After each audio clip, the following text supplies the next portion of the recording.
A few moments later. Halo semua, kembali lagi bersama saya Dentario Biasa Sukaro sebagai host dan bersama teman-teman saya di sini yaitu dengan saya Muhammad Nova Setiotomo. Saya Nanda Tarigan. Jadi untuk talk show hari ini kita nih agak sedikit lebih non formal ya, agar nggak kaku-kaku banget karena pembahasan kita kali ini adalah tentang mental health, yaitu dengan judul kesehatan mental dan self care di kampus, tepatnya di kampus nih. Jadi untuk teman-teman saya nih dari Nanda, dari Nopal dan dari Intan Permatasari, kenapa sih kesehatan mental dan self care itu yang terjadi di kampus ini jarang banget yang namanya dibahas gitu, kayak bersifat tabu gitu. Menurut teman-teman ini kenapa ya kira-kira? Kalau menurut gue sendiri, kenapa sih kesehatan mental di kampus itu dianggap tabu ya? Soalnya pertama itu kan masyarakat itu belum mengerti ya, lebih pentingnya kesehatan mental itu seperti apa, terus lebih dipandang remeh. Kesehatan mental itu sebenarnya apa sih? Sebenarnya mereka tuh gak sama sekali tahu gitu. Terus yang kedua, orang yang punya kesehatan mental itu lebih sering dijudge sebagai kayak lu tuh aib gitu, ibaratnya kayak gitu. Makanya mereka kadang yang punya ciri-ciri kesehatan mental itu lebih baik diam dibandingkan dia harus speak up gitu. Berarti itu kayak termasuk dari tanda-tanda ya, yang kalau orang kesehatan mentalnya agak terganggu gitu, tanda-tanda itu dia banyak diam ya gitu. Iya, soalnya kalau misalnya mereka speak up juga percuma gitu, karena yang pertama ya mereka diremehkan gitu, kayak cuma dianggap aib aja. Kalau misalnya mereka ada gangguan kesehatan mental terus sering dibilang kayak orang sakit jiwa. Astagfirullahaladzim. Berarti jahat banget itu untuk orang itu. Kenapa? Karena kayak nggak bisa nge-support. Padahal kan kesehatan mental itu kan sangat penting bagi fisik kita, bagi kesehatan kita, ya kan? Ya tidak, teman-teman semuanya. Jadi ini biasanya tuh di generasi milenial dan generasi Gen Z itu mentalnya sangat lemah. Jadi kenapa sangat lemah? Dia tuh banyak sekali tekanan atau tenturan, dia nggak mau bercerita. Lebih baik berdiam ya? Enggak mas, jadi bagusnya itu kita bercerita. Bercerita ke teman atau ke orang tua gitu. Makanya itu kalau jika mentalnya terganggu itu karena dia jarang bercerita, dia cuma bisa menyimpan diri sendiri gitu. Kalau pengalaman dari teman-teman nih, dari Intan coba pertama, ada gak sih hal yang mengganggu kesehatan mental Intan gitu, dan apa nih dampaknya nih yang terjadi gitu?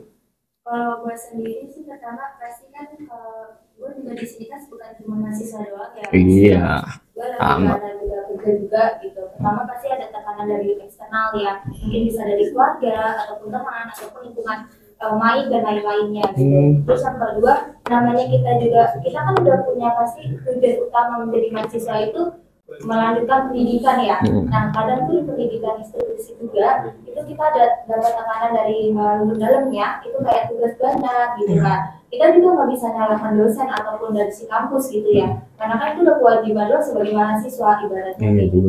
Cuma memang untuk ngaruhnya dari gue sendiri udah dapat tekanan dari eksternal terus ke internal. Jadi kayak bikin gue ngerasa kok gue gak punya waktu nih buat diri gue sendiri gitu. Gue pun kalau misalnya mau ngomong sendiri itu ataupun ke orang lain itu kayak dianggapnya kayak lu tuh kenapa sih gitu, lu tuh stres ya. Nggak nge-support gitu ya jadinya. Iya gitu. Tapi emang kalau orang secantik Intan ini emang ada gitu yang mengganggu kesehatan mentalnya?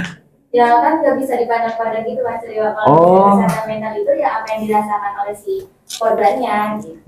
Kalau dari sang bijaksana Nanda tampaknya ya. Kalau pengalaman sih pasti di akhirnya itu sakit dulu nih. Sakit, setelah sakit itu kita pasti mengevaluasi kenapa kita bisa sakit. Apakah karena mungkin terlalu banyak tugas sehingga stres, banyak tekanan-tekanan dari kampus maupun dari luar. Nah, efeknya ini membuat kita jadi sakit tadi. Nah, dari mana kita tahu?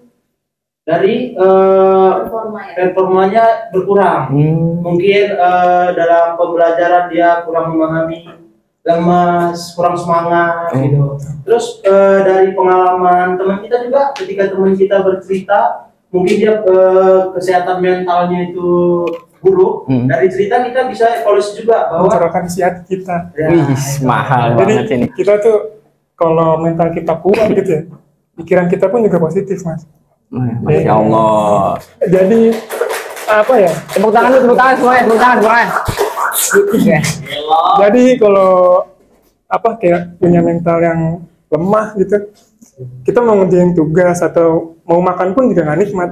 Benar. Iya kan? Karena banyak Rasanya pikiran gitu banyak ya? pikiran Iya. gitu. Jadi ya nggak usah ada unek-unek lah di hati benar. ataupun di pikiran, ungkapin aja. Benar. Maupun Setuju itu ke banget. teman, ke orang tua ya ungkapin aja. Itu jangan pernah Jangan dipendam suka ya. dipendam. Nanti meledak sendiri Ah, itu emosionalnya. Nah, Betul sekali. terus kan ada nih apa namanya tuh cara untuk mengelola kesehatan mental kita, yaitu dengan cara self care. Tapi banyak orang-orang yang self care tuh katanya tuh cuma untuk me time doang dia sendiri. Itu benar apa enggak sih menurut kalian itu? Kalau menurut gue sih sebenarnya untuk self care sendiri itu bukan me time ya jatuhnya, tapi lebih ke arah kayak gimana kita memiliki ruang sendiri untuk kita gitu. Kayak misalnya kita bisa aja nggak harus jajan keluar gitu loh. Nggak, sebenarnya kita membutuhkan dimana gue tuh punya waktu buat diri gue sendiri, gue memahami apa yang gue rasa, apa yang gue pikirin selama ini yang jadi beban gitu. Sebenarnya seperti itu ya Mas Rio, bukan berarti kayak gue stres nih, berarti gue harus me time, gue harus sendiri, enggak. Lebih ke arah ruangmu tuh mau kemana gitu loh, lo harus tanyain ke diri lo sendiri, gue tuh seperti apa orangnya. Mungkin kayak misalnya nih si Rian, dia sukanya hobinya nih naik gunung. Iya. Dia mungkin self care-nya dia bisa berpergian ke Bisa. gunung. Nggak cuma sendiri tapi ya Iya. masih ada teman-temannya untuk apa? Untuk mendengarkan dia cerita, menemani, menjaga. Bener tidak Nanda? Benar. Jadi self care ini kan sebenarnya bagaimana kita menjaga atau membuka serangkaian aktivitas untuk menjaga tubuh kita tetap semangat, performa dengan bagus. Nah, cara-caranya mungkin dengan pola tidur yang tepat dan berkualitas, Iya. tidak begadang. Karena kalau kita begadang, besoknya kita bangun pagi dan bekerja, itu otomatis tidak semangat. Iya. Tidak semangat tuh, ngantuk dan mudah marah, emosian tuh pasti. Betul sekali. Karena kan ngantuk, capek, disenggol dikit emosian dah. Terus itu juga kita tidak bisa lupakan bahwa pola makan itu juga penting. Iya benar, setuju. Itu sih. Kalau untuk saya pribadi, saya biasanya tuh sepedaan Mas. Sepedaan, ajak teman, ya kita ke taman aja. Nanti di sana bisa ya baca buku atau bisa sharing-sharing permasalahan. Gitu. Sangat rajin berarti Nopal ya, suka sepedaan, Iya, baca iya. buku. Alhamdulillah, karena emang seharusnya mahasiswa kan emang harus suka baca buku kan agar banyak literasi. Nah, kalau kita ngomong soal mahasiswa nih, pasti nggak jauh dong yang namanya dari kampus. Yang menurut mas-mas dan mbak-mbak ini, mas-mas dan mbak terutama, apa sih yang mungkin harus kampus fasilitasi untuk kesehatan mental kita agar lebih terjaga, agar lebih agar lebih nyaman, agar kita lebih sehat, lebih energik lah gitulah. Coba sabar dari Mas Nopal coba. Oke, boleh. Masa perempuan ngulung, ntar ya Anda. Kalau untuk fasilitas kampus sih harus ada seminar ya. Oh iya, Edukasi, iya. edukasi. Jadi kita tuh dapat masukan-masukan dari dari bisa jadi teman-teman atau dari mana. Jadi ya membuat mental kita tuh menjadi lebih kuat. Benar, setuju. Nah, boleh mental kita lemah kan kita mahasiswa harus punya mental yang kuat. Benar. Karena hari Senin ada tugas, hari Selasa Iya. ada tugas, hari Rabu tugas, sebuah tugas kerja ya kan. Nih, kalau untuk Mas Nanda, apa nih saran untuk kampus nih? Untuk kampus tercinta kita IBK kampus Posgoro. itu, tadi ya yang dijelasin Mas Nopal bahwa mengedukasi mahasiswa itu perlu, dan juga dalam mengedukasi itu tentu ada layanan dong, layanan Benar. konselingnya. Iya, wajib. Kalau ada mahasiswa yang ingin curhat ada, terus kampus juga bisa menyediakan tempat nyaman nih, tempat yang nyaman di mana tempat itu bisa kita gunakan untuk meditasi. Nah, Benar, seperti itu. benar. Kalau untuk Mbak Intan ini yang paling cantik di sini karena perempuan sendiri ya kan. Ya sebenarnya sama aja sama jawabannya Mas Nopal sama Mas Nanda. Pasti untuk gimana sih kampus kita bisa memfasilitasi tentang terkait kesehatan mental sama self care. Pasti yang pertama kita edukasi ya atau seminar gitu tentang pentingnya kesehatan mental itu seperti apa kepada mahasiswa. Terus yang kedua dari pihak dosen atau dosen pembimbing itu seharusnya juga bisa membantu ataupun mendukung kita gitu sebagai mahasiswanya ataupun anak-anaknya. Benar. Gitu. Terus juga pasti di setiap kampus kan namanya ada ruangan ya untuk ruangan dosen atau mungkin orang yang dituju untuk yang mengelola tentang terkait kasus-kasus kesehatan mental di kampus gitu ya, ataupun bisa tutor sebaya gitu misalnya kayak di sini kan ada 5 form gitu. Iya, ya. ada mungkin himpunan. Setiap himpunan itu bisa membuat tutor sebagainya terkait hal tersebut. Benar banget. Mungkin kalau dari para audiens nih ada punya gak sih namanya hal yang mengganggu mental kalian gitu? Satu orang kita minta gitu. Ada? Alhamdulillah ada. Kenapa? Coba dengan siapa? Baik, Pak. Patah kenapa? Ya sih sebenarnya udah buat saya ya konsul itu penting ya. Apalagi lo nggak punya siapa dan lo itu nggak punya teman buat cerita segala macam dan lo nggak bisa ya pasti kan kalau cerita sama teman itu mau filter dari masa lalu.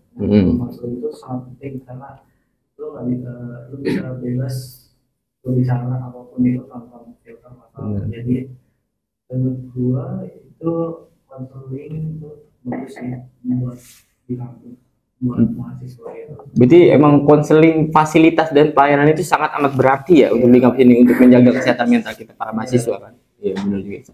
Oh jadi teman-teman kayaknya nih cukup sampai di sini aja nih pertemuan kita. Kenapa? Karena kita ini sangat amat sibuk untuk apa? Untuk mencari hal-hal yang harus kita perbaiki dari kesehatan mental kita masing-masing. Karena dari Mbak Intan yang paling cantik, dari Mas Nanda paling bijaksana, dan Mas Nopal yang paling jujur, dan saya sendiri host yang paling keren di sini. Tapi saya ada penutup juga. Apa coba apa nih? Ini pasti ini gong banget ini nih. Ini udah dipersiapkan minggu lalu.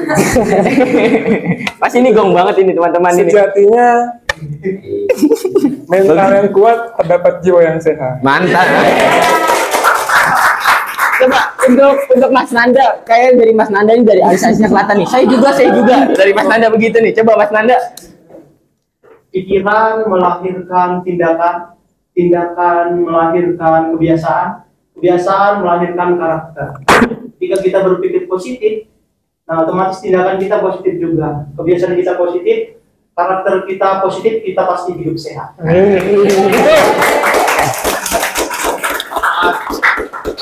Itu katanya pesulap merah dikutip oleh Nanda. Saya tahu itu. Ini dari Intan itu senyumannya sangat amat manis ya kan. Dia pasti punya kata-kata yang sangat amat meriah. Coba dari Mbak Intan kata-kata hari ini apa? Kayaknya belum persiapan ya. Oh. Kata-kata ini kayak keduluan nih. Oh, keduluan nih. Mungkin paling kayak kita harus kenalin tentang kesehatan mental yang terjadi pada diri kita sendiri. Nah. Terus kayak apa sih sebenarnya kita mau dan jangan pernah kayak kita pendam sebuah masalah. Kalau misalnya lo nggak bisa cerita ke orang lain, lo bisa cerita dengan melalui tulisan. Setuju banget. Dari saya juga nggak mau kalah teman-teman. Di sini saya juga nggak mau kalah. Saya punya satu kata-kata juga. Boleh dong. Boleh dong. Boleh. Harus kuat mental agar nggak mental. Terima kasih teman-teman. Warahmatullahi wabarakatuh.